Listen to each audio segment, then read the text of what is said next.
Buenos días.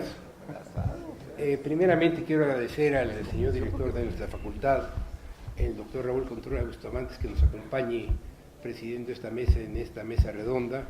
Muchas gracias, Raúl, por el apoyo que has dado a los quehaceres que realizamos nosotros en el curso de apoyo académico al derecho constitucional político aplicado a México. Posteriormente, quisiera yo también agradecer desde luego a Lorenzo Córdoba Vianello, quien amablemente ha aceptado acompañarnos, y en alguna ocasión le habíamos pospuesto su presentación, pero en fin, yo abuso como antiguo alumno que fue mío hace ya algunas décadas, ¿no? Y por la relación respetuosa, aunque no de compatibilidad ideológica, que tuve con a Arnaldo Córdoba, a su papá. También desde luego quiero agradecer al señor secretario general de la facultad que nos acompañe en esta ocasión, y de manera muy especial a los ponentes, tanto a la presidenta del Instituto Electoral del Estado de Tabasco, Maday Merino, quien ha sido anfitriona de varios eventos que ha realizado el colegio a lo largo de algunos años en la Universidad de Villahermosa, con la presencia en aquel entonces de una de las instituciones democratizadoras de México, que es don Arturo Núñez Jiménez. También le quiero agradecer su presencia a don Pedro Zamudio Godínez, quien es un colaborador permanente de los quehaceres de este curso, que iniciamos, y quiero aprovechar la presencia de don Jorge Fernández Ruiz de manera más intensa cuando él fue el coordinador del programa de Derecho de la UNAM, y que nos permitió en aquel entonces un apoyo muy importante para los seminarios que organizamos dentro del curso en las universidades españolas, especialmente en aquella época la Carlos III y la Complutense en Madrid, cosa que también queremos presentarle a don Carlos Humberto Reyes, ¿no?, coordinador actual del programa, para ver si en un futuro esta relación con las universidades españolas la podemos mantener. Dicho esto, vamos a dar inicio a la mesa redonda.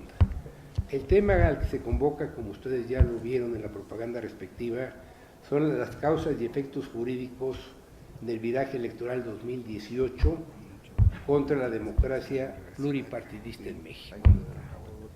En México, a partir de 1964, se inicia desde el país una crítica a lo que se llamó sistema político mexicano. Todos sabemos que hubo mucha literatura extranjera, especialmente norteamericana, alemana y francesa e inglesa, que consideraban que el sistema político mexicano de la década de los años 50-60, aunque era un régimen autoritario, no tenía las características radicales de las dictaduras de América Latina, y se consideraba como una vía menos autoritaria para poder desarrollar los gobiernos democráticos en México. Sin embargo, la crítica desde dentro fue una crítica que se fue intensificando a partir de los años 60. Sobre todo fue una crítica que viene de la inteligencia mexicana, muy distinguida, y es que la democracia mexicana tenía que desmantelar el PRI. El PRI era el factor real de poder político-social del presidencialismo, y entonces la reforma política democratizadora tenía que empezar por el desmantelamiento del PRI, lo cual no era cosa fácil, ¿no? Y la segunda era la de quitarle competencias discrecionales al presidente de la República en esto que se llamó peyorativamente presidencialismo mexicano.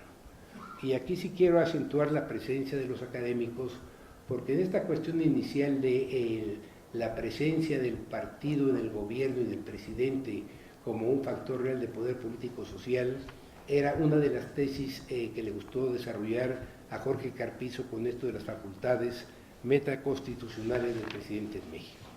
La otra, que era desmantelar el PRI como un régimen corporativo, fue el tema central de las meditaciones del papá de Lorenzo, Arnaldo Córdoba, y escribió varios libros precisamente sobre el nacimiento, desarrollo y establecimiento del corporativismo mexicano. Entonces, el proceso democratizador mexicano tuvo como meta acabar con esos dos puntos negativos. Primero, con un presidencialismo sustentado en un partido que estaba vinculado directamente con el presidente, y que entonces había esto que se considera un contubernio negativo. Y el segundo, quitar estas competencias difusos al presidente de la República discrecionales. Las medidas, pues lógicamente, fueron por la vía de la reforma electoral que desmanteló al PRI, que no solamente acabó, sino prohibió el régimen corporativo, y lógicamente esto pues trajo una agitación, un ruido intenso dentro del sistema político mexicano entre finales de la década de los 60 y principios de la década de los 80.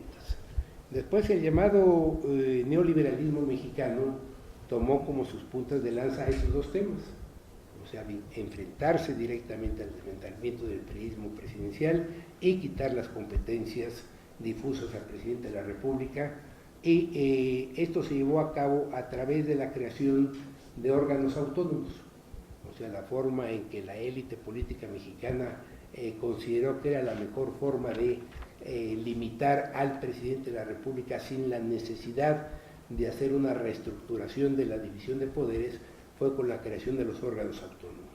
El primero, el Banco de México, que limitó la competencia del presidente en decisiones económicas, y la segunda, la instauración del Instituto Federal Electoral, que se encargó de toda la organización y el procedimiento electoral, que son temas que posteriormente tratará seguramente don Lorenzo Córdoba. Esto, lógicamente, generó un proceso que ha sido llamado negativamente como de neoliberalismo, porque al final del día se hace un balance de este proceso que se inicia en el 64 con los diputados del partido, y ese proceso democratizador ni disminuyó los índices de pobreza, y sí aumentó los índices de la violencia criminal en México. Entonces, la meditación desde los años 2000 en torno a este crecimiento de violencia y a esta no disminución de la pobreza se vinculó a que los gobiernos neoliberales habían sido incapaces de hacerlo debido a la corrupción. Y entonces el tema central del debate político en México se volvió el de la corrupción de los servidores públicos, y ojalá, ahora que el presidente de la República, electo el 1 de julio, plantea una actitud moral como una actitud de gobierno, pues seguramente ojalá esta violencia y esta miseria que padecemos se pueda reducir de una manera perceptible en un plazo corto o razonable.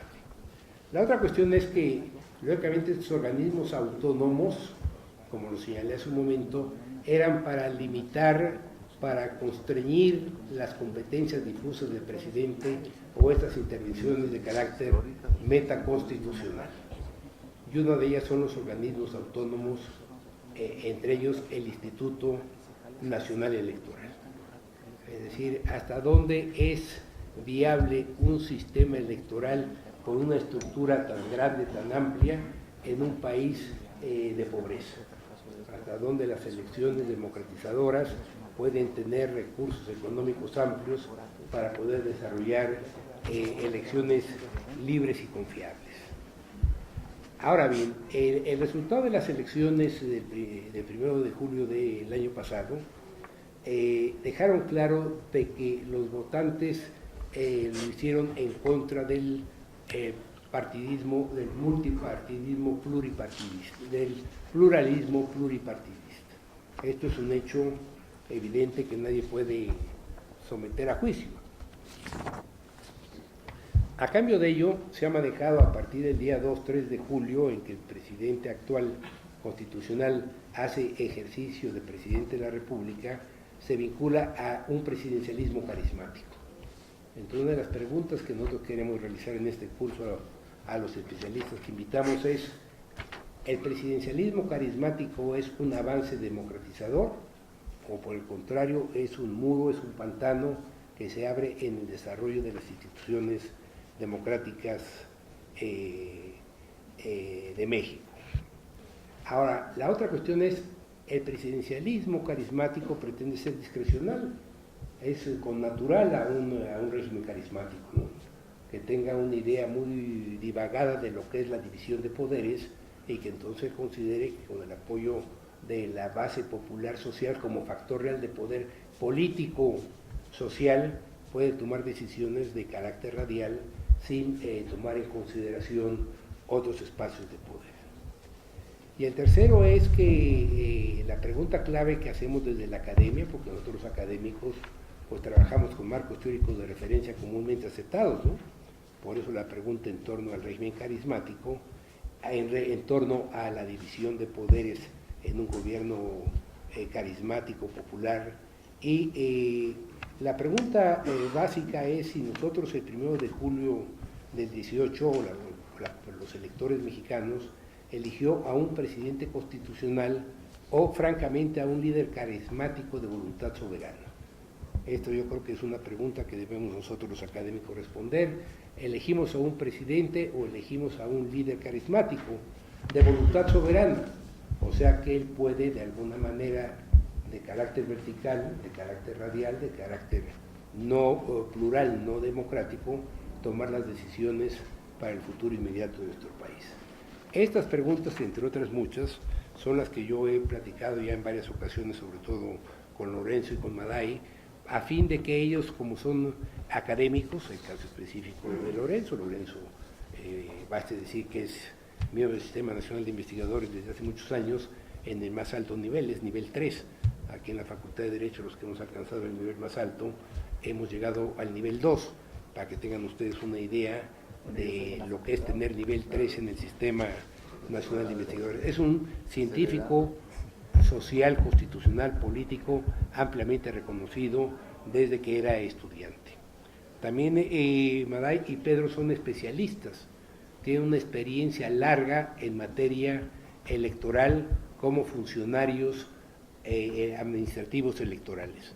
Y entonces yo creo que será muy enriquecedor para todos nosotros el escuchar los puntos de vista en torno a estas preguntas y desde luego a los temas que ellos en sus agendas consideren muy importantes, sobre todo en las declaraciones de hace unos días en donde se pensaba reducir los espacios de acción de organismos electorales. Entonces, yo quisiera darle la palabra al señor director de la facultad a fin de que él nos dirija un mensaje en torno a esta mesa. Muchas gracias, doctor Molina Piñeiro. Dispongámonos, muy buenos días primero, tengan todos ustedes, dispongámonos a tener una mesa muy interesante. Les propongo varias cosas, que le demos una vez corpus, un juicio de amparo a los tres, porque los tres son servidores públicos. Vamos a motivarlos a que puedan expresarse con la libertad académica que caracteriza esta casa de estudios, pero las preguntas que ha hecho el doctor Molina Piñeiro y dos que les voy a dejar ahí inoculadas, pues son para que se animen, que no nos vayan a platicar lo que dice la ley, sino precisamente entremos a un análisis sobre estas cuestiones. Platicaba yo con el doctor Lorenzo Córdoba que no porque sea profesor de la facultad y lo vean en los pasillos, se acostumbren y no valoren el hecho de que él destine parte de su muy importante tiempo en venir a esta mesa.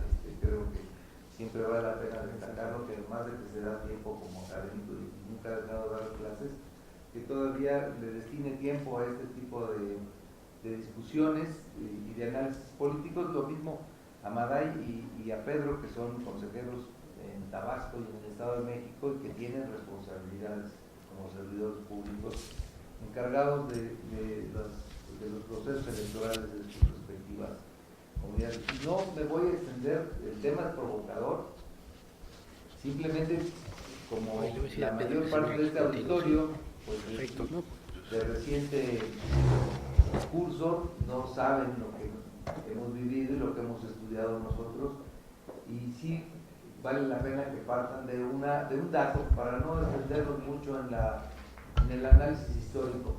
En las elecciones de 1976 hubo un solo candidato a la presidencia de la República. El candidato del PRI, José López Portillo, fue hecho también candidato por el Partido Popular Socialista y el Partido Auténtico de la Revolución Mexicana. Y el PAN no alcanzó a tener consensos y no presentaron candidato a la presidencia.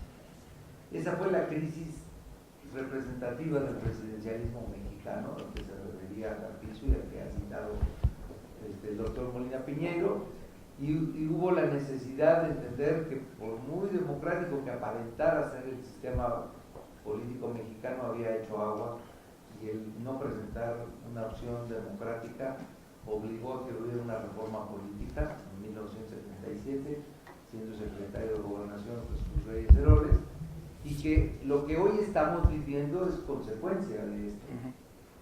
Y que esa reforma política, que tuvo muchísimas reformas a lo largo de 77 para acá, ha permitido primero decantar al presidencialismo, irlo decantando, porque en cada reforma política la oposición lograba que el presidente dejara de tener responsabilidades, que dejara de manejar las elecciones, que sacara las manos del Banco de México, en fin, muchísimas cuestiones que fueron quitándole facultades al presidente, que fueron creando órganos constitucionales autónomos y que fuera perfilándose un sistema democrático. En las elecciones pasadas, los partidos políticos perdieron 3 de los atributos que a mí me enseñaban de joven que debía tener alguien para militar en un partido político. Primera cosa, se decía en aquellas épocas, de que todo el mundo tendría que tener participación política. Yo creo que estamos en la época en donde debemos de dejar de ver con desconfianza cuando vemos que alguien aspira a un cargo y tiene una militancia o una participación en un partido, porque no es más que el ejercicio de sus derechos y de sus obligaciones ciudadanas. Sí, todos los ciudadanos tenemos la obligación y el derecho de participar en un partido y de hacer valer nuestras condiciones. Esas 3 cosas que se decían que tenía que tener cada ciudadano era ideología, militancia, o sea, tenía que estar adscrito a un partido, no se valía estar así como, pues en esta estoy con este y el otro con el otro, pues es el que ganó, o sea, había que tener militancia. Y otra era la disciplina partidaria. Todos los partidos políticos en la elección pasada, de alguna u otra forma, trastocaron estas cuestiones, porque el PRI mandó a un candidato que no era militante, el PAN y el PRD se aliaron en una alianza que ideológicamente era atípica, y el partido que ganó Morena pues iba también asociado con el PES, que es un partido de extrema derecha y que se supone que también ideológicamente hay muchas cuestiones que dificultaban una plataforma, y si lo quieren comprobar, vean cómo el partido en el gobierno no se pone de acuerdo en 2 temas, en el aborto y en los matrimonios de personas del mismo sexo. No se ponen de acuerdo. ¿Por qué? Pues porque tienen estas inconsistencias ideológicas y no se comprometieron en la campaña, y saben que en el momento que tomen partido con cualquiera de estas 2 opciones van a dividir a sus simpatizantes. Pero esto es una cuestión atípica. Por lo menos. Los partidos quedaron por ello muy debilitados. Yo creo que, y esta sería la provocación para no extenderme, el sistema político mexicano tendría que volver al mismo esquema de 77, de crear a los partidos y luego criar a los partidos. Crearlos, darles las facilidades legales, y la crianza fue los financiamientos. Yo creo que en este momento el sistema político y el partido en el poder y el presidente deberían de entender que hay que procurar que los partidos políticos serios se puedan reorganizar sin intromisiones desde el gobierno, sin ataques, que se puedan reorganizar y tener como convicción que es sano para una democracia tener partidos políticos fuertes y partidos políticos definidos. Los partidos políticos tienen que reencontrarse nuevamente, tienen que volver a trabajar para tener militancia, deben de nuevamente definir sus plataformas ideológicas y nuevamente salir a hacer opciones. No podemos olvidar que la historia por algo tiene sus legados y no podemos regresar a ser testigos mudos de la construcción de un nuevo partido único y hegemónico, porque hemos trabajado durante muchos años precisamente para decantar y acabar no solamente con ese presidencialismo carismático que es el que se dice que puede surgir ahora, contra el presidencialismo, que es la exacerbación del poder presidencial sobre los otros poderes. Creo que lo que México debe tener claro, que lo que necesitamos es un sistema democrático y un sistema presidencial con pesos y contrapesos que funcione como una democracia plena lo requiere. Esa es la provocación que quisiéramos dejar. ¿Qué van a hacer las autoridades electorales para ver que los partidos como el ABP se reorganicen de sus cenizas y qué partidos realmente pueden poder emerger de esta crisis en la que ellos mismos se metieron por esta falta de definiciones ideológicas y por este pragmatismo y esta ambición de querer subsistir y ganar las elecciones a costa de lo que sea, que creo que dejó al sistema de partidos en general francamente destruido. ¿Qué van a hacer las autoridades electorales para levantar, para emerger nuevamente un sistema de partidos sano, que a los ciudadanos nos den opciones y que no nos haga sentir que todos los partidos son lo mismo y que no hay ninguna diferencia ideológica o ninguna diferencia programática entre un partido y otro, porque todos se parecen y todos se mezclan según les convenga? Muchas gracias a los señores integrantes de esta mesa, muchas gracias Luis por invitarme a estar aprendiendo de lo que vamos hoy todos a escuchar. Muchas gracias.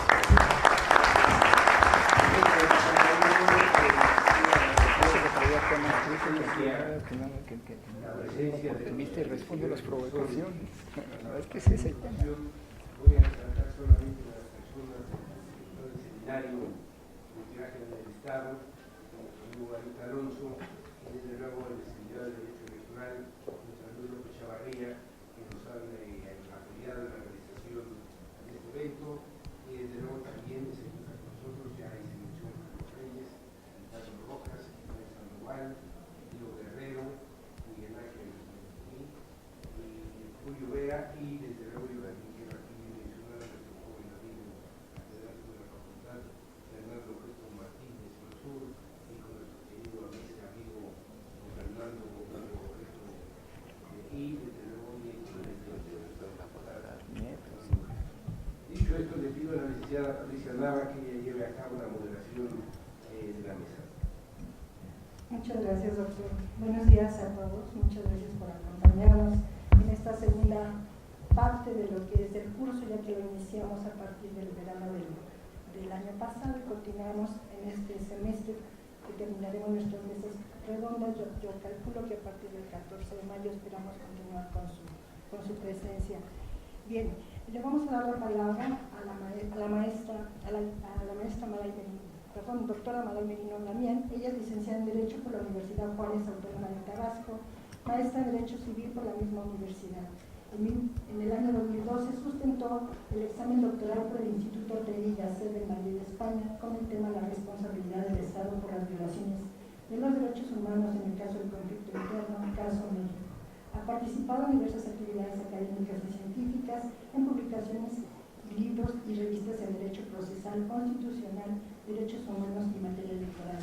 Como profesora investigadora ha impartido conferencias a nivel local, nacional e internacional, teniendo destacadas participaciones en diversas instituciones como la SOME, la ANSI, la Universidad Autónoma del Estado de México, la misma Universidad de Tabasco, la Facultad Libre de Derecho, etc.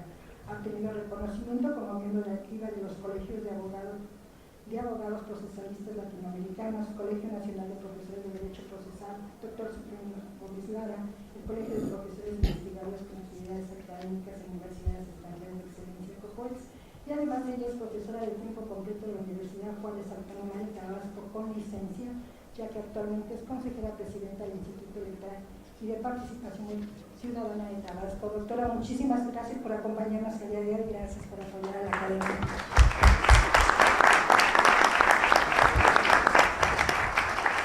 Gracias, Pati. Agradezco sobremanera la testimonial del doctor Raúl Contreras Bustamante. Muchísimas gracias, doctor. Por supuesto, también del doctor Luis Jorge Montañeiro, quienes me acompañan también aquí en la mesa, el maestro Víctor Manuel Garay Garzón, y también nos acompaña en la mesa el doctor Lorenzo Córdoba Llanero, consejero presidente del Instituto Electoral, el maestro Pedro Zamudio Godínez, quien es también el presidente del Instituto Electoral del Estado de México. Muchísimas gracias a todos los que están el día de hoy también aquí escuchando parte de este programa, que es un programa anual de apoyo académico a los estudios de posgrado y profesionales en Derecho. Bien, a mí el doctor me ha dicho que tenemos cerca de 15 minutos, entonces antes de que se me acaben esos 15 minutos, quiero poner en la mesa el tema que se llama manejado en este curso son causas y efectos jurídicos del viraje electoral 2018 versus a la democracia pluripartidista en México. Yo me quiero enfocar un poco al tema constitucional y lo que implica el derecho constitucional visto ya desde el entorno más moderno. Creo, sobremanera, que la idea de una constitución, la idea de un constitucionalismo, un Estado constitucional, es consustancial al propio concepto de los derechos, al propio concepto de la democracia. La vida en comunidad no puede ser entendida sin este orden, que es un orden entendido desde la perspectiva de los valores que tiene un grupo, de los valores que tiene una sociedad. No podemos pensar que se pueda dar una constitución sin que esos valores puedan ser el génesis para que pueda existir tanto el uno, y esto nos debería dar a nosotros un equilibrio que nos ayuda a matizar todas las fuerzas que se mantengan dentro de este Estado. Y este orden es un nuevo orden. Cuando nosotros tenemos un nuevo orden en materia constitucional, tenemos constituciones escritas. Estas constituciones escritas tendrán por su naturaleza una superioridad jerárquica con respecto a las normas constitucionales.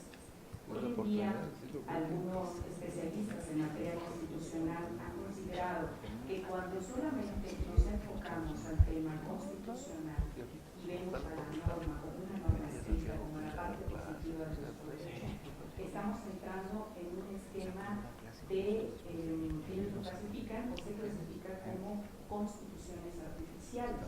Estas constituciones artificiales, hechas por la doctora Susana Pozzolo, de la Universidad de Brescia, Italia, tiene una característica: es escrita, es aplicable en el tiempo y por lo mismo tiene una percepción descriptiva de ese tiempo y de ese momento.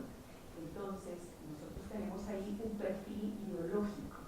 Ese perfil ideológico se presenta como un análisis de la propia sociedad, pero ese análisis no se da si no existe previamente una ruptura. Para que pueda existir un nuevo sistema, un nuevo orden, necesariamente habrá una ruptura. Esa ruptura, al momento de volver a concentrarse como un orden constitucional, tendrá también esa concentración de fuerzas. Hace rato decía aquí el maestro Raúl, es necesario los pesos y contrapesos. En materia constitucional, si hablamos de pesos y contrapesos, es porque estamos hablando de una división de poderes. Y la división de poderes debe entenderse como una fuerza que tiene una libertad para poder decidir en sus ámbitos correspondientes. Y esos ámbitos, si nosotros lo enfocamos a la parte perceptiva, encontraríamos que deberían estar enfocados a los derechos fundamentales contenidos en esta norma y en su momento también a lo que nosotros conocemos o llamamos como los derechos humanos. Robert Alexy habla de la necesidad de que se considere no nada más a la norma escrita como una parte de una constitución no descriptiva, no perceptiva, sino más bien artificial. No podemos quedarnos en esa línea. Nuestro sistema constitucional, nuestro nuevo orden constitucional debe estar bajo la perspectiva y el análisis siempre de la protección de los derechos humanos. Este análisis conlleva también que surjan un grupo de valores importantes dentro de esta sociedad, y esta teoría enfocada a los valores, enfocada a la necesidad de la protección fundamental de estos derechos del ser humano, no es una teoría nada nueva, es una teoría que sus principios sustanciales, éticos, provienen de la esencia misma de la creación del Estado. Cuando nosotros hablamos de esta esencia en este Estado moderno, vamos a ver que la única manera de restringir al propio Estado es precisamente cuidando estos valores y procurando los contrapesos, pero desde la perspectiva orgánica del propio Estado. Si ya tenemos un nuevo orden, si ya tenemos una nueva estructura, si ya tenemos una nueva visión de los valores que deben de regir nuestra constitucionalidad, entonces tendríamos nosotros la posibilidad de que el gobernado tenga la garantía que el Estado va a procurar siempre su bienestar. Para nosotros podría ser considerado un bienestar como una participación, un bienestar también como la posibilidad de confrontar. Nosotros también tendríamos la posibilidad de entrar a esa discusión de cómo se lleva a cabo este orden jurídico, este orden de organización del propio Estado y este orden de protección y garantía de los derechos del ser humano. Es necesario para esto que nosotros también cambiemos ya el concepto de no permanecer solamente en el tema de la soberanía, que no está en una discusión plena en los sistemas actuales, sino ahora la discusión está en ese control que se tiene que tener dentro de las propias constituciones, dentro de la propia institución del Estado, y que debe de llevar a tener, lo han dicho algunos escritores como Constant, también italiano, que debiera existir cuerpos intermedios. Nosotros tenemos la autoridad, que es la autoridad que organiza y rige al Estado, tenemos a los ciudadanos, pero también necesitamos de estos cuerpos intermedios, y estos cuerpos intermedios tienen que ver con la aristocracia intelectual y empresarial. Es algo que no puede estar fuera de este orden constitucional. Ellos representan las diferentes ideologías dentro de un orden jurídico y por supuesto también le dan fortaleza a la democracia constitucional de un Estado. Estos cuerpos intermedios dan también estabilidad a las democracias. Una graduación de estos cuerpos intermedios van a generar también escalas dentro del mismo orden jerárquico del poder, dentro del mismo orden jerárquico de la construcción social que se necesita para entender que la democracia necesita el pluralismo. De lo contrario, puede degradar en un paternalismo tútil que parece tener el pueblo en una situación como si fuera un infante, como si fuera un niño, ya que se rige como un agente que debe regular y controlar. Entonces, esta democracia sin cuerpos intermedios corre un riesgo grave. Ofrecer un tipo de libertad que se analiza como libertad solo seria. Entonces, la forma de poder nosotros establecer este orden jerárquico y este equilibrio de poderes dentro del Estado, dentro de un Estado constitucional, demócrata, moderno, pues tiene que ver con la existencia natural del pluralismo. Cuando existe el pluralismo dentro de un Estado, hay etapas nuevas, hay cambios también dentro de los paradigmas de los diferentes grupos.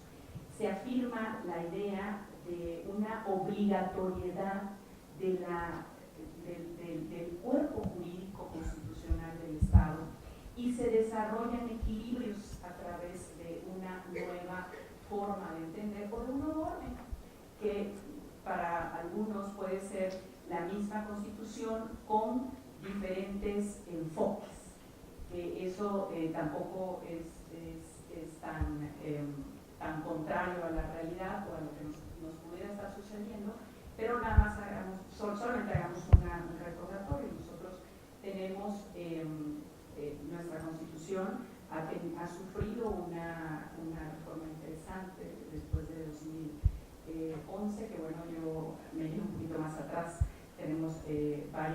resoluciones de la Corte Interamericana que nos han hecho modificar no solamente la parte institucional, sino también la parte de los poderes del Estado desde antes de esa reforma. Pero bueno, ¿qué sucede ahora? Nosotros en el proceso, si me enfoco un poco más a las preguntas que se han puesto aquí en la mesa, nosotros en el proceso 2018 pudimos observar el voto del ciudadano. ¿Sí? Podemos tener muchas lecturas subjetivas, tal vez no objetivas, no tengo a la mano un análisis objetivo sobre la forma de voto, pero sí podríamos tener una parte objetiva de ese resultado del 2018. Y esa parte objetiva tiene que ver con que la fuerza mayor fue volcada hacia un sentido. Todos conocemos cuál es ese sentido. Por tanto, en esta etapa, lo que notamos es una ideología establecida, firme, apoyada en sus procesos mayoritariamente por los ciudadanos. Tiene una situación compleja. ¿Cuál sería? ¿Qué tendría que hacer? Debe de tener, obviamente, un equilibrio. No puede permanecer en un desorden. O sea, todo debe tener un equilibrio. Y ese equilibrio lo deben dar las fuerzas dentro del propio Estado. Debería de tener también estos valores constitucionales como su fundamento legal. No podemos salirnos de estos valores que ya hemos alcanzado como sociedad. Nosotros como sociedad no estamos en una época arcaica, entendamos esa parte. Constitucionalmente y legalmente tenemos todo para ser un Estado firme y fuerte de derecho, independientemente de quién esté gobernando hoy. Y también lo digo porque el Estado debe de fortalecer estos principios fundamentales, porque hoy gobierna alguien y después 6 años gobernará otra persona y después otros 6 gobernará otro grupo, tal vez, no sabemos. Entonces lo que sí tenemos que fortalecer son estos valores, son estos principios constitucionales que ya hemos alcanzado y que tenemos nosotros como ciudadanos la responsabilidad de proteger nosotros, aclaro, porque las fuerzas, los pesos, contrapesos que se puedan dar dentro de un Estado deben estar siempre enfocados hacia ese orden público temporal. Digo temporal porque recordemos que la sociedad evoluciona y cada vez nosotros podríamos tener un mayor número de necesidades, un mayor número de requerimientos que en algún momento no eran necesarios, pero en la actualidad sí lo son. Entonces, podríamos también mencionar que ese debiera ser un compromiso de todas las fuerzas que en su momento quieran volver a levantarse dentro del Estado, porque el ciudadano el día de hoy está volteando a ver, como siempre lo ha hecho, nada más que ahorita con las redes lo podemos ver más. Siempre lo ha hecho, buscar los valores, ver que el Estado verdaderamente funcione para fortalecer la vida económica, social de cada uno de los que estamos aquí. Tener la posibilidad de ir a la escuela, tener la posibilidad de tener un trabajo, tener la posibilidad de tener una casa, de tener servicios médicos. Entonces, todo eso lo hemos requerido siempre, lo hemos necesitado siempre, lo hemos pensado siempre. Entonces, lo que nosotros requerimos ahora es que si verdaderamente esos grupos quieren volver a tener fuerza dentro del Estado, pues requieren hacer una reconstrucción, Tenemos Consejo General a las ¿sí? 11. Hacer una revaloración de lo que se está viviendo en esta sociedad. Ahora, ¿qué es lo que nosotros registrar la coalición en Puebla? Sí la requerimos. Requerimos porque no todos vamos a pensar de la misma manera, no todos estamos dentro del mismo estatus social, no todos estamos dentro de la misma educación, no todos con el tema de la todos somos arquitectos, no todos somos ingenieros, no todos tenemos una misma educación, y entonces eso nos lleva a ver las particularidades de un Estado. no podemos nosotros negarlo. Entonces el pluralismo es no tener ese pluralismo, podríamos caer en ese centralizar la opinión, en ese centralizar esas fuerzas, y las fuerzas no pueden estar en una sola. Por eso tenemos tres poderes nosotros básicos o legalmente establecidos, no se mencionan otros. Ahora, la lucha, como lo dije hace rato, ya no es por la soberanía, sino ni por los límites territoriales tampoco, sino por el reconocimiento que debiera hacer el Estado a la identidad, ¿sí? A la identidad democrática de cada Estado. Nosotros debiéramos de tener siempre quienes están al mando de nuestro Estado como si fueran solo administradores de lo que realmente está escrito dentro de nuestra norma máxima. Entonces, si lo vemos así, la democratización de las fuerzas públicas, junto con los límites, formarán un nuevo orden. Y ese nuevo orden no puede dejar fuera ninguna fuerza, porque México, hemos dicho, México son muchos Méxicos, sí es verdad. Tenemos grupos indígenas, tenemos grupos también de migrantes que están dentro de nuestro territorio, que me ha tocado hacer investigación de estos dos tipos de grupos, y vamos a ver que cada uno tiene una necesidad diferente. Es más, los que estamos en el sur tenemos necesidades, los que están en el norte también, y vaya, hay solamente algo que nos une, y para lo cual todas las fuerzas del Estado y las fuerzas que quieran surgir tendrían que tenerlo muy presente, porque si no lo tienen presente, este sí podría ser un viaje que no podrían detener. Y eso tiene que ver con el uso y manejo de las redes sociales. La comunicación que nosotros tenemos ahora, yo soy inmigrante, yo no soy nativa, entonces todos ustedes son nativos de esa comunicación. Concluyo.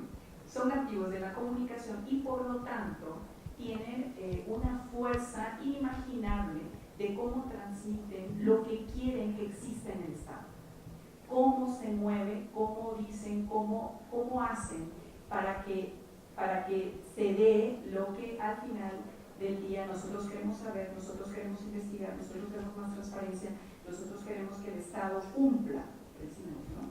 Entonces, esto sí tendríamos que ponerle mucho cuidado, porque como puede hacer que alguien llegue a algo muy importante, puede ser también que lo derrumbe dentro de sus propias aspiraciones. Y bueno, yo solamente concluyo diciendo que generar que nuestros valores y nuestros principios fundamentales contenidos ya en nuestra Constitución y valorados a través de la aplicación de los mismos en las diferentes instituciones y también la aplicación de ellos por parte de los diferentes poderes es lo que dará la defensa verdadera para que pueda existir este equilibrio dentro del Estado y que puedan surgir diferentes ideologías y pensamientos que nos ayuden a construir una verdadera nación. Por mi parte, muchísimas gracias.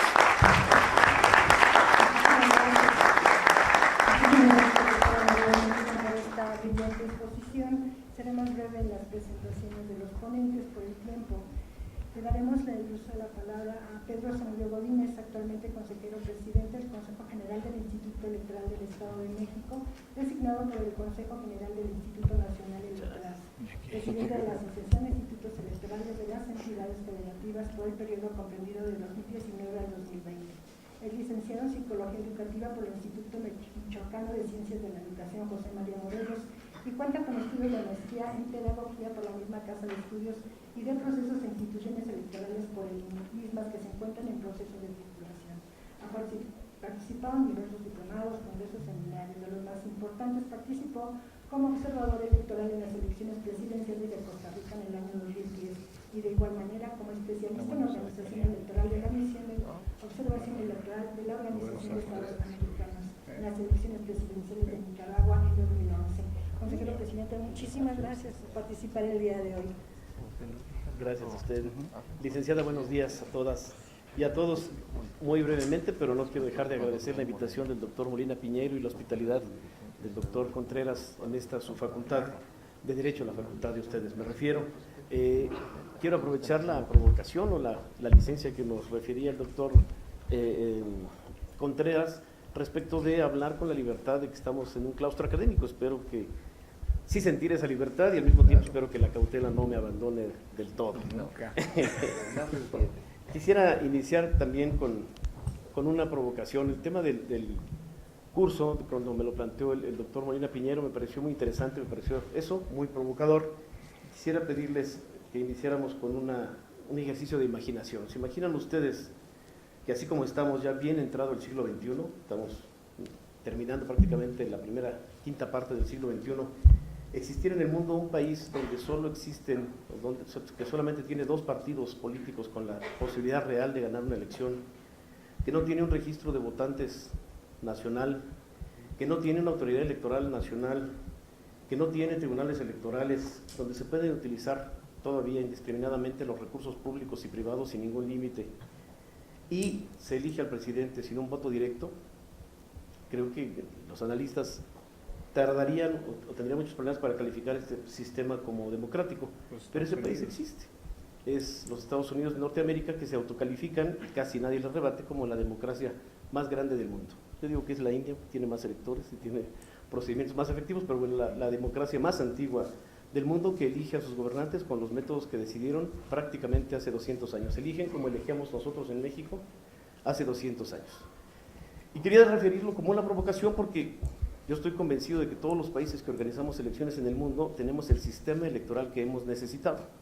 No el mejor, no el único, no el más acabado, pero todos los países que hacemos elecciones en el mundo tenemos el sistema electoral que hemos necesitado para el desarrollo de nuestro propio proceso democrático.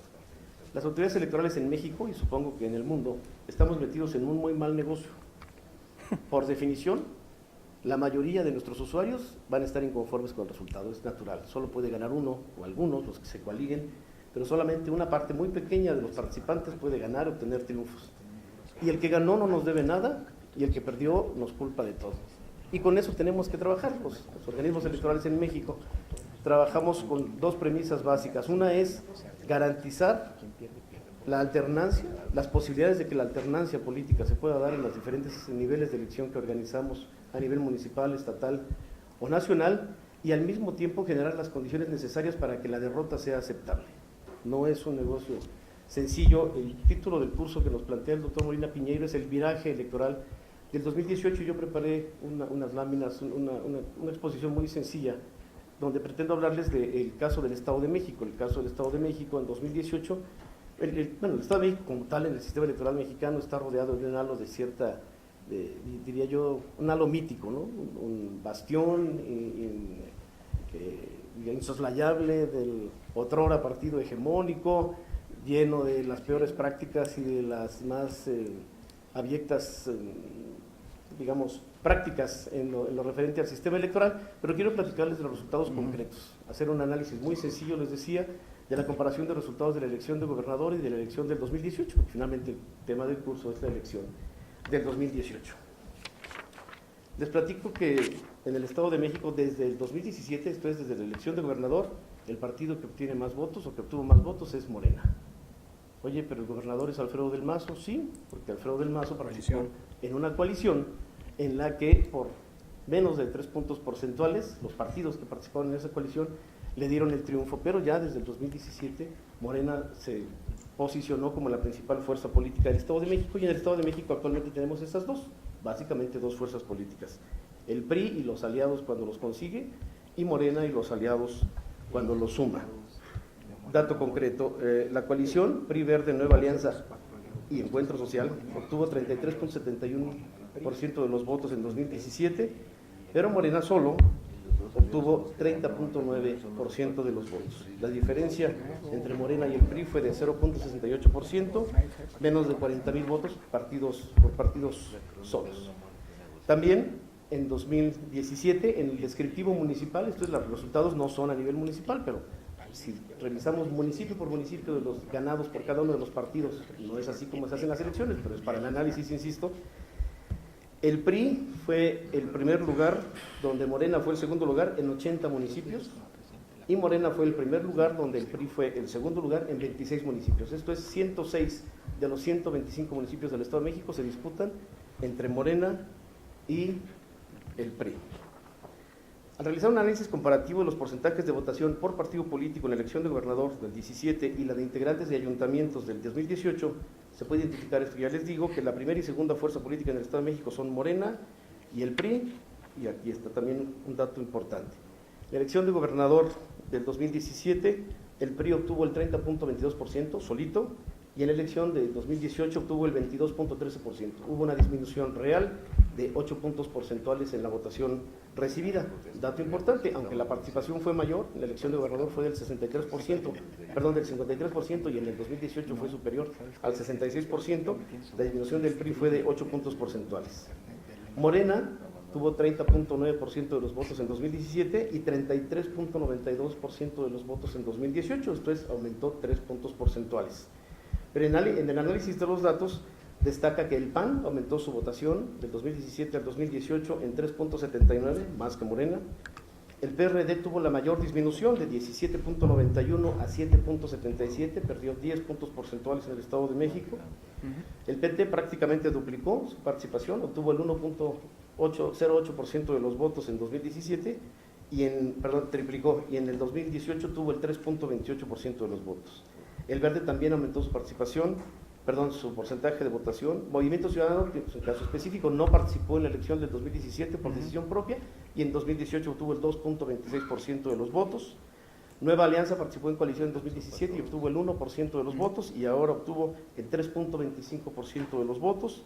Encuentro Social, en 2017, en coalición con el PRI, obtuvo el 0.81% de los votos, y en 2017 el 2.3%, también prácticamente triplicó su votación. Y hay un partido político local, Vía Radical, que se quedó con el 2.25% de los votos. Insisto, importante tener clara esta diferenciación entre la participación del 53% en la elección de gobernador y del 67% en la elección del 2018. Cuando, insisto, el doctor Molina Piñeiro, la licenciada Patia, que también agradezco mucho todas sus atenciones y la participación en esta mesa, nos planteó el tema del curso, nos interesaba destacar y pensar en que estábamos hablando con estudiantes de la Universidad Nacional Autónoma de México de dos ramas, de ramas del conocimiento, del derecho y de las ciencias políticas y sociales. La invitación de los servidores, plantearles la posibilidad de que quienes estén estudiando el derecho y la ciencia política y quienes logren además combinarla, que me parece que son áreas muy combinables cuando se habla o se estudia lo electoral, volteen al Estado de México para hacer un análisis. Creo que hay mucho material,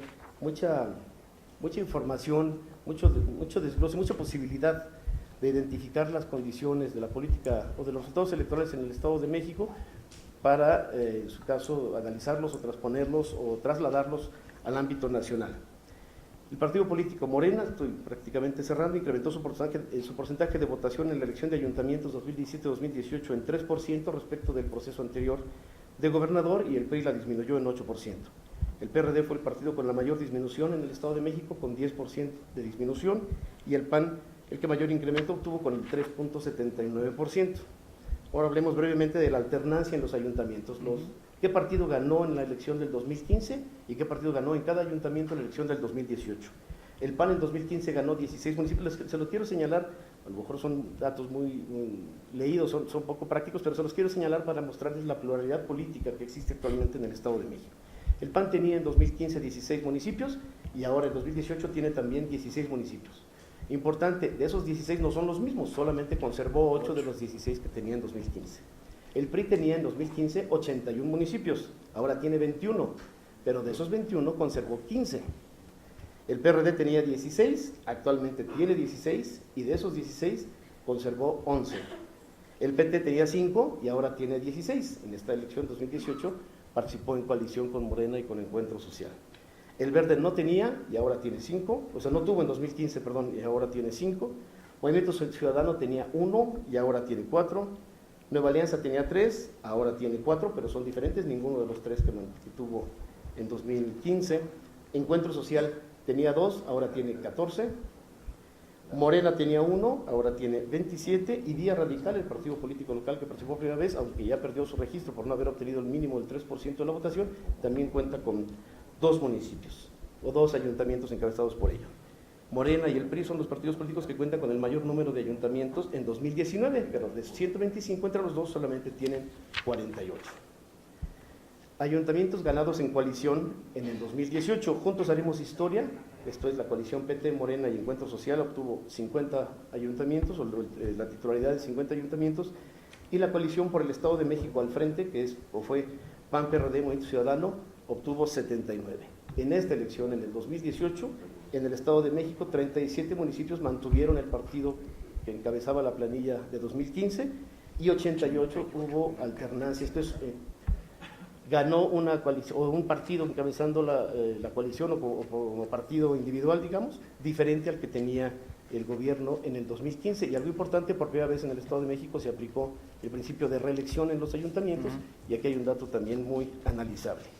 Entonces, consideración de un servidor, en el Estado de México no se presentó un viraje, en el término de algo así como un golpe de timón, como un cambio de rumbo, sino se consolidó, nos parece, la pluralidad política del Estado de México, y creo que es un tema, o hay material para los estudiosos del derecho y de las ciencias políticas, insisto, para revisar y analizar con datos duros, a lo mejor para confirmar lo mítico que tiene el Estado de México, o a lo mejor para empezar a cambiar esta percepción. Muchísimas gracias por su atención. Muy bien.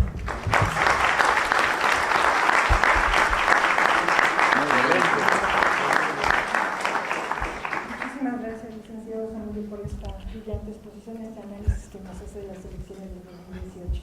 Bien, pasamos con nuestro siguiente ponente, es el doctor Lorenzo Córdoba Vianero, licenciado en Derecho por esta universidad, doctor de Investigación en Teoría Política por la Universidad de Dominicana, investigador titular del Instituto de Investigaciones Jurídicas de la UNAM con licencia, es reconocido con el PRI nivel D y es miembro del Sistema Nacional de Investigadores nivel 3. Doctor, actualmente presidente del Consejo General del Instituto Nacional Electoral. Muchísimas gracias, doctor, por acompañarnos hoy día de hoy. Gracias. Gracias. Muchas gracias, Patricia. Para mí es un verdadero placer poder estar en esta, mi alma mater, además mi espacio de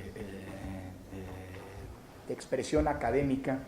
Veo aquí todavía algunos alumnos que son aquellos pocos espacios en los que martes y jueves, cuando me permite la función electoral, me desprendo de ella. Yo sé que con la resistencia de mi estimado amigo, el señor director de nuestra facultad, el doctor Raúl Contreras, que me insiste en que siga dando clases de Derecho Electoral, cosa que por salud mental he procurado no hacer, aunque bueno, no me he escapado, digamos, de esa, digamos, de ese centro de gravedad desde hace ya varias décadas en esta mañana, y la verdad para mí es no solamente un gusto y un privilegio estar acompañado de este distinguido presidium, sino además porque me permite la oportunidad de agradecer el espacio de apertura que siempre ha mantenido en esta lógica de pluralidad que caracteriza no solamente a nuestra sociedad, a nuestro ámbito político en el México de nuestros días, sino también pues, del espacio por su propia esencia y naturaleza, en donde esa pluralidad se expresa y se recrea, que es la universidad. Y por supuesto también agradezco al doctor Molina Piñero por, digamos, la reiterada, insistente provocación para reflexionar sobre algo que me parece, es decir, los cambios políticos que están ocurriendo, que me parece tienen que ocurrir, y celebro mucho la perspectiva que ha venido teniendo esta mesa y que todos, desde la propia intervención introductoria del doctor Molina y la provocatoria, digamos, intervención de nuestro director, han venido planteando, y es que finalmente analizar en dónde estamos solamente puede ocurrir si realmente analizamos esto en perspectiva, por supuesto, hacia el futuro, pero desde una perspectiva de la construcción que no ha sido sencilla y que nos ha ocupado pues, por lo menos 4 décadas. Es decir, la mirada retrospectiva es la mejor manera de poder entender dónde estamos y comprender a cabalidad los futuros que tenemos hacia adelante. Celebro además que ya en este 2019 sigamos reflexionando sobre la elección del 2018. La elección del 2018 en muchos sentidos representa un parteaguas en la vida política y por supuesto electoral del país, que la vertiginosidad de los tiempos actuales puede provocar que no sea suficientemente reflexionada ni en sus alcances, ni en sus logros, que no son pocos. La elección mexicana del 2018 se ha convertido en un parámetro de referencia a nivel internacional, por lo menos en 4 ámbitos. La realización de elecciones en un contexto de complejidad. En pocos países habíamos tenido un contexto de violencia en el que se realizaron elecciones de dimensiones inéditas, sin que la violencia haya sido condicionante ni de los resultados, ni de la posibilidad de que las y los ciudadanos se expresaran con libertad. En segundo lugar, la elección del 2018 constituye un punto, un paradigma, digámoslo así, a nivel global, por los mecanismos de fiscalización que, aunque pueda parecer odioso por esta construcción, digámoslo así, partidofóbica, que tiene muchos elementos de justificación, pero que, digamos, no nos permite, y basta para ello un análisis comparativo, dimensionar en su justo punto, en su justo peso, los esfuerzos que en materia de control del ingreso y gasto de los partidos se han realizado. Y lo digo sin medias tintas. Y elementos para poder justificar este dicho los hay y de sobra. Y la mejor manera para ello es incluso invitar a ponentes extranjeros o a funcionarios electorales extranjeros para que lo constaten. En ningún país se fiscaliza tanto a los partidos políticos como en México. Con todo lo insatisfactorio y hasta provocador que puede parecer esta afirmación, pero elementos hay muchísimo. Ya decía, solamente hablando de los Estados Unidos, el hecho de que el hecho de que la Comisión Federal Electoral de aquel país no tiene ni siquiera capacidad para trascender los secretos bancarios. Y si no tienes capacidad para trascender el secreto bancario, pues no tienes posibilidad de fiscalizar nada. Y estás al dicho de los propios partidos. En tercer lugar, la elección del 2018, hablaré algo más a detalle sobre este punto, se convirtió, como ya lo denuncia la ONU o Mujeres, como el caso mexicano, porque en el curso de apenas 20 años hemos logrado pasar de sugerencias en la ley para promover la participación política de las mujeres a los partidos políticos, a un régimen de paridad que, a partir del principio constitucional en este sentido, en la postulación de candidaturas y el conjunto de medidas afirmativas que se ha tomado, hacen de nuestro Congreso el tercer Congreso a nivel global en número digamos en porcentaje de legisladoras. Y el cuarto punto es el que tiene que ver con el combate a la desinformación en los tiempos de que algunos definen de posverdad o de fake news. El caso mexicano de combate en el 2018 a la desinformación, no optando por la criminalización como en algunos países está ocurriendo, sino más bien bajo la lógica de, digamos así, sembrar, construir ciudadanía digital, como algunos ya le llaman, pero sobre todo colocar elementos de información y de constatación, de verificación de hechos cuando se descubren noticias falsas que proliferan en las redes, pues ha constituido un caso de éxito a nivel nacional.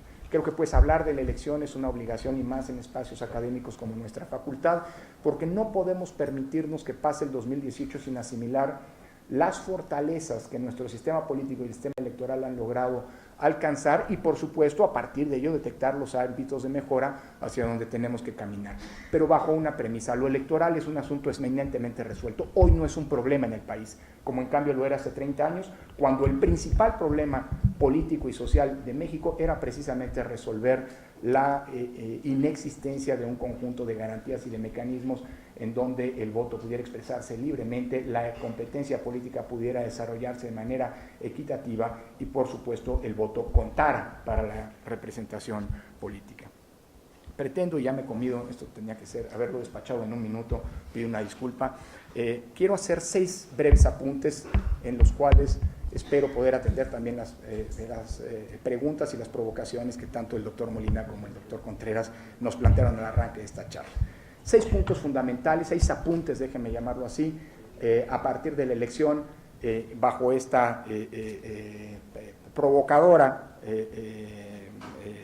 premisa de causas y efectos jurídicos del viraje electoral de 2018. Primer punto, estamos ante un escenario de representación política inédito, y eso es una consecuencia de esta elección. Por primera vez en 21 años, no es la primera vez que tenemos un escenario en el que el partido en el gobierno, el partido que tiene la presidencia de la República, goza de una mayoría parlamentaria que le respalde sus políticas, pero sí es la primera vez, eso ocurrió a lo largo de todo el siglo XX, pero sí es la primera vez que esto ocurre en un contexto democrático. Es decir, en ese contexto que implicó esa ruptura de ese régimen autoritario a un régimen en donde la representación política se integra con el voto libre y con el respeto al mismo.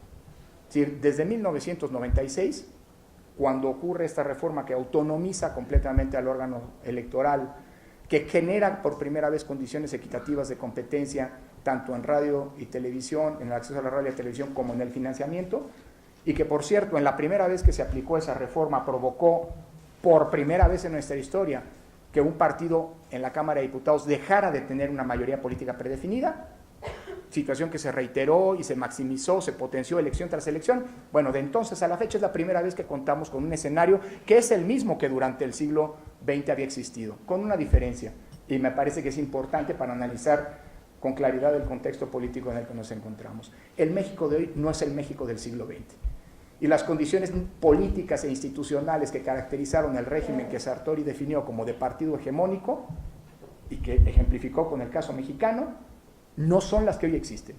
Así que es un error decir es que volvimos a los años 70. Las condiciones no son las mismas que existieron en los años 70 y hoy llegamos por la vía democrática a un contexto en donde las mayorías estaban blindadas porque así se había construido el régimen político y las elecciones, más que la redefinición de los poderes públicos, en realidad era una especie de ritual en donde el poder postrevolucionario se refrendaba, digámoslo así, cada 3 años. Hoy, insisto, es una realidad completamente distinta, el fenómeno puede parecer semejante, pero ni la sociedad, ni las instituciones, ni el sistema de partidos está como hace 20 años. Piensen ustedes en la pluralidad que se expresa en las redes sociales, la pluralidad de medios y en los medios que hace 30 años no teníamos, y por supuesto, un contexto sí peligroso, aquí tomo la primera provocación, delicado, que implica un repensamiento del sistema de partidos, porque hoy tenemos partidos políticos que están en crisis. Crisis de identidad ideológica, crisis financiera, crisis de liderazgos, y que abarca a todos los partidos políticos. Alguien podría decir, bueno, a todos menos a Morena. Pues no, señores y señores, también Morena está inmerso en esta crisis. Es más, Morena tiene el enorme desafío de ser un partido político que en 4 años se convirtió en una fuerza hegemónica en términos electorales y que hoy tiene que hacer las cuentas no resueltas con un gobierno que por primera vez de izquierda llega al poder y que tendrá que construir una relación, una nueva relación, que puede generar una relación simbiótica y perniciosa como la que tuvo el PRI durante el siglo XX, o en clave democrática, y yo no veo las condiciones para que ocurra lo primero. Es más, si alguien duda, y puede parecer excesivo, que Morena forme parte, claro, a ver, bonita crisis podría decirme, cuando con la cantidad de votos va a tener este año, está recibiendo este año más de 1.800 millones de pesos. Es decir, prácticamente la mitad del financiamiento público que se distribuye entre los partidos. Yo también quisiera estar en crisis, podría decir algún otro partido. Pero lo que quiero decir es que a pesar de ello, hoy más de la mitad de las carteras de Morena están vacantes. Y tienen un pequeño problema de cómo, digamos, construir esa relación con el poder en la que sus propios militantes, sus propios dirigentes, sus propios titulares de órganos de dirección son parte de los órganos públicos. Y no es un asunto sencillo de resolver. En diciembre, hacia finales, en la segunda mitad de este año, alguien no lo ha pensado, Morena tendrá que renovar su presidencia. No es solamente el PRI y el PRD quienes tendrán que renovar su dirigencia, también Morena. Y va a ser una situación bien interesante ver cómo resuelven el dilema en el que se encuentran.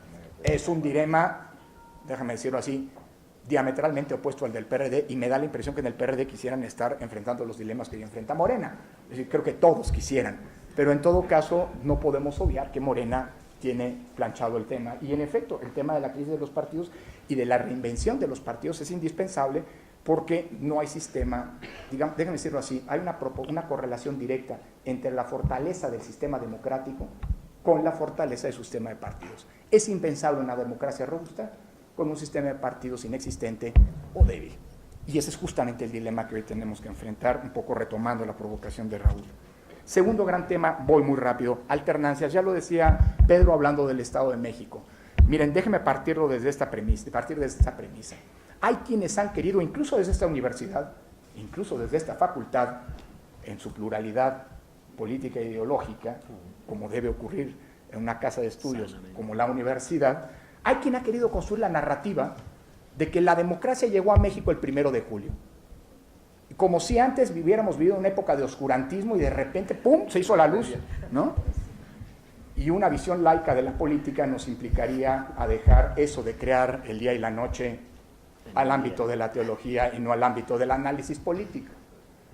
Lo que quiero decir es que una adecuada lectura desde mi punto de vista, y respeto mucho las diferencias, digo, cada quien puede tener, y se vale que en una universidad hay quien quiera trasladar visiones teológicas a la interpretación política, pues a mí no me gusta, yo creo que la política se tiene que medir, hay una larga tradición del pensamiento laico al que me adhiero, hay que analizarla en sus méritos. Y yo más bien diría, lo que ocurrió el 1 de julio no es porque hayamos llegado a la democracia, es porque nos encontrábamos en un contexto en donde existían condiciones para que la democracia efectivamente funcionara. Y no es por la alternancia, y es un dato interesante. Lo que quiero señalar es que en los últimos 4 años, Pedro ponía el caso del Estado de México, pero se puede eso trasladar a nivel federal y a nivel nacional, subnacional, en cada uno de los 32 estados. En el periodo que va de 2015 a 2018, en esos 4 años de elecciones locales y federales, nunca habíamos vivido un periodo, o sea, se constituye el periodo de alternancia más intenso y más alto de nuestra historia. Nunca habíamos vivido un periodo similar con tantos cambios de ganadores de un proceso electoral al otro. Y esto vale tanto en el ámbito municipal, ahí están las cifras del Estado de México, como en el ámbito de elecciones de diputados locales, como en el ámbito de gubernaturas, como en el ámbito de diputaciones federales, como en el ámbito de senadurías, y bueno, en la presidencia de la República, pues en las últimas 4 elecciones de presidente llevan 3 alternancias, no es un asunto menor. ¿Qué quiero decir con esto? Que hoy somos democráticos porque hay alternancias, creo que sería un error conceptual. Democracia no significa alternancia. Lo que significa democracia, lo que supone la democracia, es que existan condiciones para que pueda ocurrir, condiciones reales, para que pueda ocurrir la alternancia. Si la alternancia ocurre o no, eso es un asunto de los electores y el sentido de sus votos. Si las condiciones para la alternancia existen, es tan democrática una elección en donde repite el partido en el gobierno como cuando efectivamente gana una nueva opción política. El punto son las condiciones. Y esas son justamente las condiciones que a lo largo de los últimos 40 años, y de manera más intensa en los últimos 25, hemos venido construyendo y que permiten hoy que lo que está detrás de la alternancia, a bien ver, efectivamente ocurra. La alternancia no es otra cosa, sino el resultado de la posibilidad de que las y los electores emitan su voto en libertad. Si no, no se explicaría. Nadie está negando que en México no sigan existiendo prácticas clientelares, compra y coacción del voto, que por cierto son transversales a todas las fuerzas políticas. Dicho lo cual, si eso es lo que determinara los resultados electorales, pues no tendríamos modo de explicar cómo es que la alternancia ha tenido esta intensidad en este periodo. Y creo que eso es importante señalar. Tercer punto, paridad legislativa. No abundo mucho sobre el tema, creo que la elección del 2018 reafirma, tanto en el plano de congresos locales como en el plano de municipios, en donde todavía hay mucho trecho por hacer, pero sobre todo en el plano del Congreso Federal, que la posibilidad ya no de competir, paridad en las candidaturas, sino la posibilidad real de acceder al poder hoy no tiene un sesgo de género. Nuestro Congreso de la Unión tiene prácticamente una paridad de hecho, 48.2% en diputados, 49.3% en senadores, que repito, nos coloca como el tercer Congreso a nivel mundial en porcentaje de legisladoras. Y en el plano local la historia se repite. Tenemos 7 congresos donde tenemos más mujeres que varones legisladores. El caso extremo es Morelos, en donde casi el 70% de la Cámara local está integrada por legisladores. No abundo mucho, aquí hay un largo trecho, podríamos dedicar seminarios enteros al punto, pero me importa no abusar. Bueno, el Consejo Técnico también, hay pendientes en muchos lados. En la mesa de hoy tenemos un problema de paridad que tenemos que resolver, por ejemplo, digamos, pero digamos estos, sí, ya lo sé, es una crítica, es decir, es devolverle la cortesía de las provocaciones a mi estimado doctor Luis Molina Piñero, no es cierto. Cuarto punto, apuro el paso, el pluralismo político es una realidad instalada en el país. Miren, déjenme decirlo así, yo creo que, y esto es importante en términos de la reflexión de lo que nos ha ocurrido. Si alguien está pensando que volvimos a las épocas de una hegemonía política en donde nos esperan 70 años antes de que pueda ocurrir una alternancia, me parece que está pensando en un México que ya no existe, a pesar del enorme caudal de votos nunca antes visto, inimaginable hace apenas unos años, que obtuvo el partido político ganador. Pero creo que esto es producto más de la comprensión de una realidad política que los demás competidores no tuvieron, es producto más de la comprensión de un enojo y de una insatisfacción respecto de lo que, digamos, de ese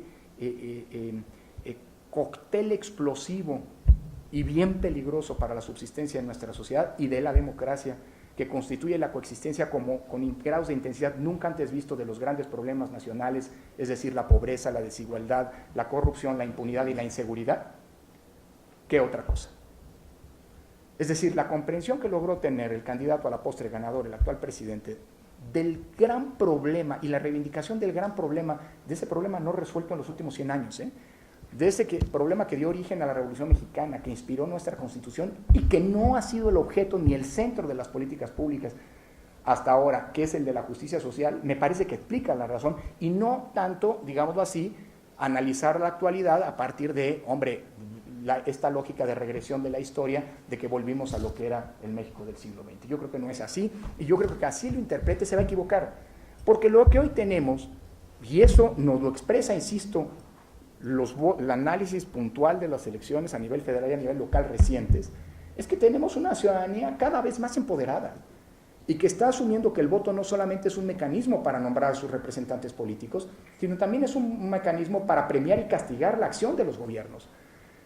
Y así como ocurrió en el año 2000 con la primera alternancia en la presidencia de la República, que todo el mundo interpretó que lo que había ocurrido eminentemente era un voto de castigo, creo que nadie puede dejar de aceptar que lo que ocurrió en 2018 en gran medida también fue un voto de castigo respecto a una serie de políticas públicas que habían sido omisas y que no habían atendido el gran problema de desigualdad e injusticia social que estaba germinando en nuestra sociedad como pocas veces antes.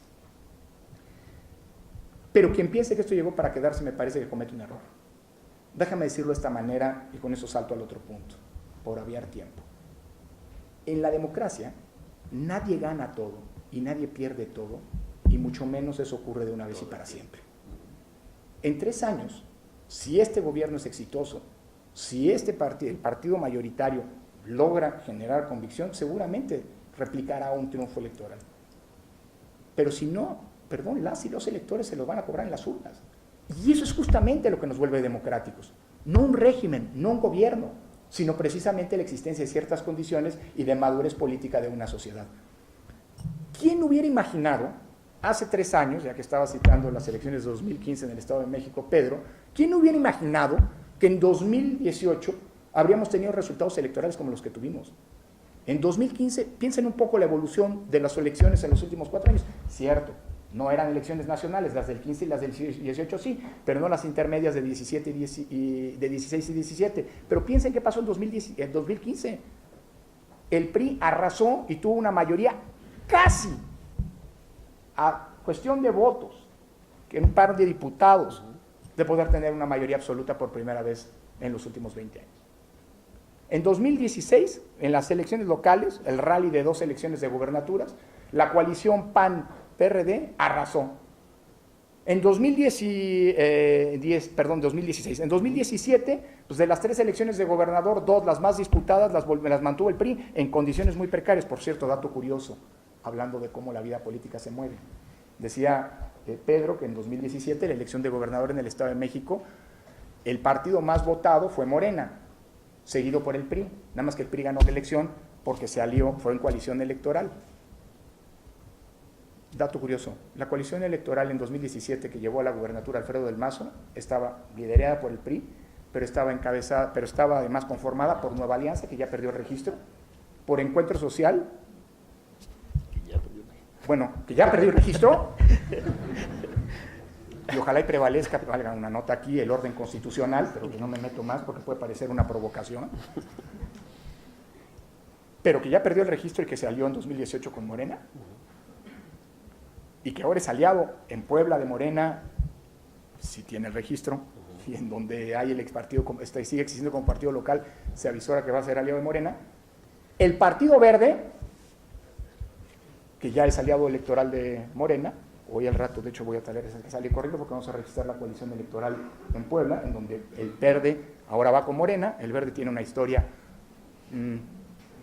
tengo que ser cuidadoso a pesar de la libertad de cátedra académica a la que nos invitaba el director. Es un partido que suele estar cerca del poder, déjeme decirlo así, y se vale, ¿no? En su momento, en los últimos 20 años, había ido coaligado con el PAN, con el PRI y ahora con Morena. Parece que había una alianza sólida con Morena. Bueno, hace 2 años no, y es lo que permitió que el PRI ganara la gubernatura. Y luego, repito, con Nueva Alianza, que ya perdió el registro. Es decir, para que vean que la política se mueve, ¿eh? Y el poder tiene un centro gravitacional importante, pero digamos que eso se acaba. Quien piense que esto llegó para quedarse no está leyendo la historia reciente del país. Y eso creo que es una buena noticia, porque obliga a los gobiernos a gobernar bien, porque saben que las elecciones no son una manera de refrendar su permanencia en el poder como ocurrió a lo largo del siglo XX, sino que son un mecanismo, un momento de escrutinio y de auditoría pública, como debe ocurrir en democracia. Termino solamente haciendo una mención de 2 temas. Uno que ya señalaba, el poder del sufragio. Me parece que si bien estamos en la era de gobiernos divididos, parece haberse acabado, lo que sí es cierto es que la posibilidad de que en una elección un partido que parece que se anticipa puede ganar, no lo haga, habla de que las contiendas electorales son cada vez más libres, democráticas, equitativas, y eso sí llegó para quedarse, es mi impresión. Por cierto, nada más una provocación, ahora me toca a mí, señor director. Uno de los temas, hablando de representación y de pluralismo, que tendremos que analizar en facultades como la de Derecho, es lo que tiene que ver con la sobrerepresentación, porque durante mucho tiempo nos pasamos, hablando de coaliciones electorales, ver cómo hacíamos para que, y creo que eso es una vocación democrática de los cambios que ha habido en las últimas décadas, cómo le hacemos para que el porcentaje de votos que tiene un partido se corresponda, salvo algunos límites aceptables, con el porcentaje de representantes que tiene ese partido.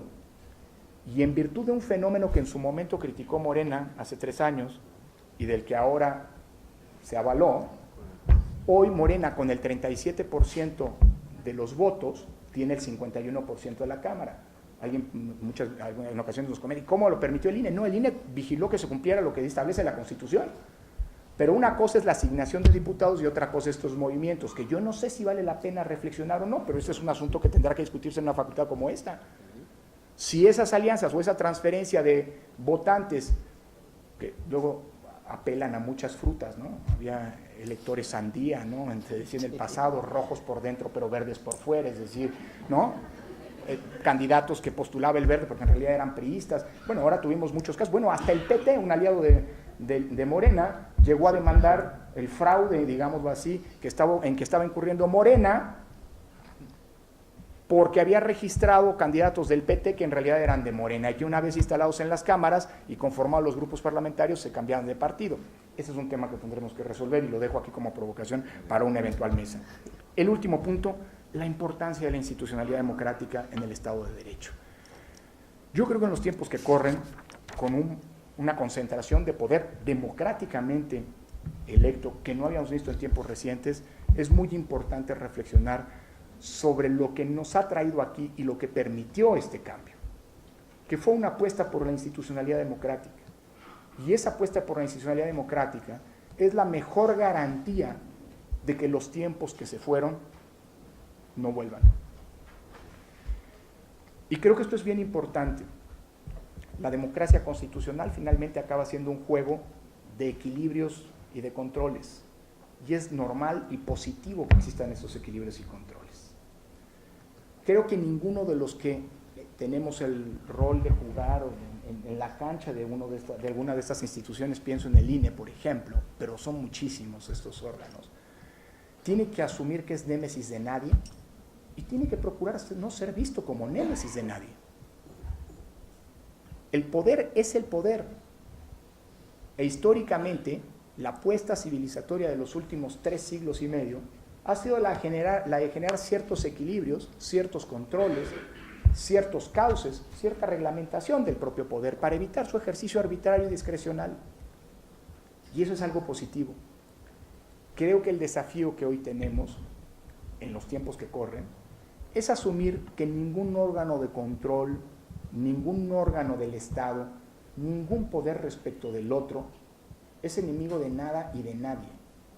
Caer en la falacia discursiva que apunta en ese sentido es caminar en una ruta de erosión de lo que hemos conquistado y de lo que todos han sido beneficiarios. Todos han ganado y todos han perdido por la vía de las urnas, por un lado. Y por otro lado, creo que también es importante que quienes estamos ejerciendo funciones de equilibrio y de control, asumamos que eso no es una finalidad, digámoslo así, con una intencionalidad política, sino es precisamente una lógica de sinergia entre los distintos órganos del Estado que tienen que apuntar, y quien no lo vea así, simple y sencillamente se está equivocando, hacia la solución conjunta de los grandes problemas que aquejan a nuestra sociedad.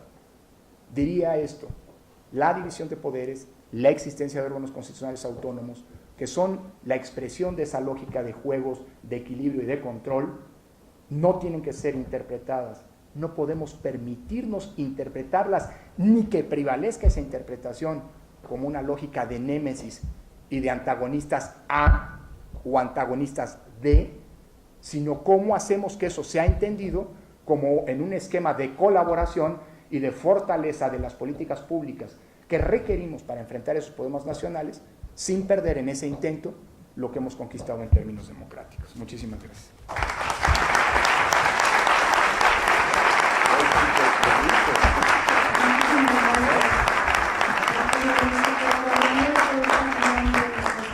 Muchas gracias.